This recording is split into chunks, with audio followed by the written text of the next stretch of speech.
Hello everyone. My name is Shalini Nagpal Ahuja. I am assistant professor in School of Legal Studies. Today we'll discuss the topic strike and lockout, that is a part of the labor law. So uh, now what is strike and what is lockout? So when we talk about strike, that is when the worker sees work to pressurize the employer to meet demands such as better wages, improved working conditions, or other grievances. And just as a strike is a weapon available to employee for enforcing their individual demands, a lockout is a weapon available to the employer to persuade by a coercive process to see his point of view and to accept his demands. Uh, when the employer shut down operations to pressure workers to accept their terms, often used as a countermeasure to strike.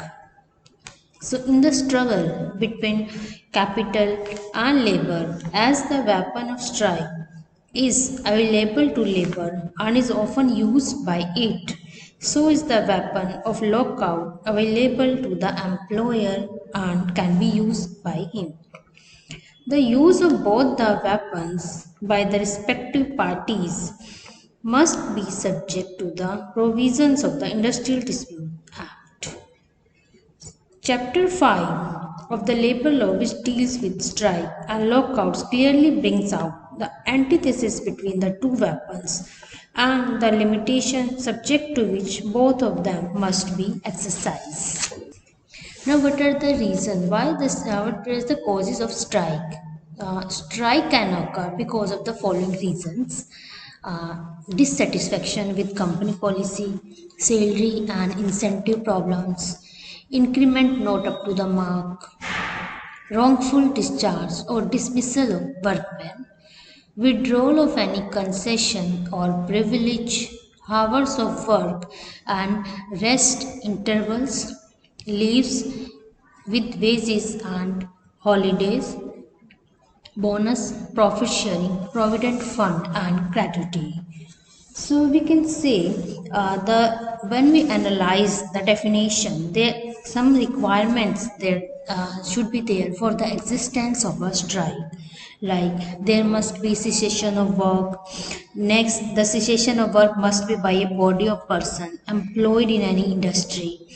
Striker must have been acting in combination.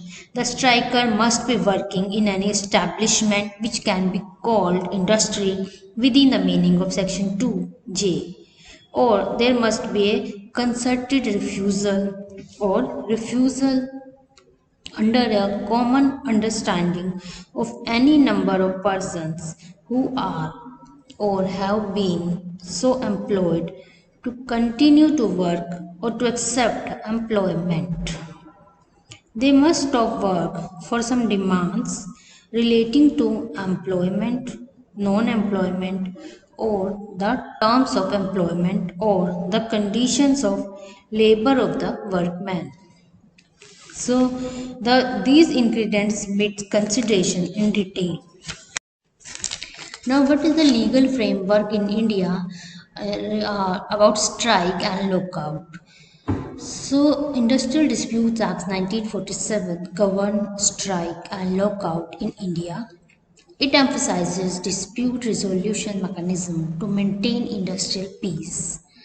The key definition under Industrial Dispute Acts of strike and lockouts are: strike is defined in section 2Q, that is cessation of work by a body of persons acting in combination. In the same way, lockout is defined in section 2L, that is temporary closing of a place of employment by the employer. Now, what is the types of strike? When we talk about the types of strike, there's some explanation, that is economic strike. When the workers demand better wages or working conditions. Sympathy strike, express solidarity with another group cause. Third is general strike, It covers entire industries or regions to address broader issues. Next is sit down strike. When workers stay at their workplace but refuse to work. Now, wildcat strike. It is spontaneous, unauthorized strike, often violating union agreement. So now we will talk slow down strike. So go slow is yet another form of industrial protest in which workmen do not stop the work but deliberately slow down the process of production in order to cause loss of production to the employer. It must be noted that there is no cessation of work at all, and in fact workmen pretend themselves as engaged in doing their work. Now, what is the types of lockout?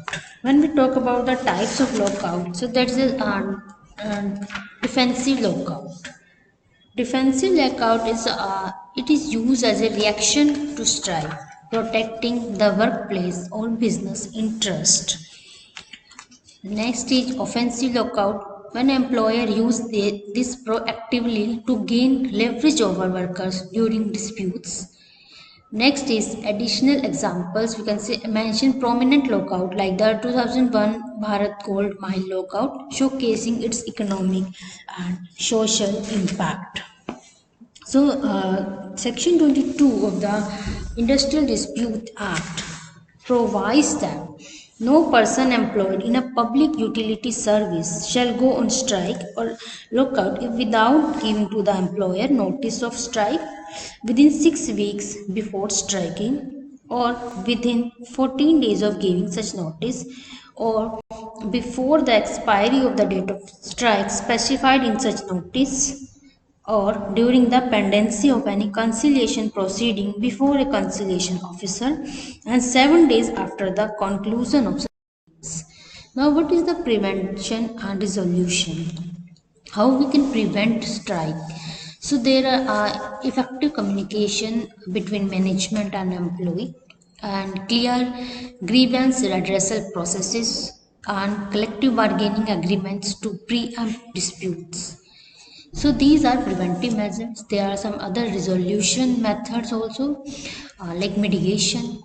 A neutral third party facilitates dialogue.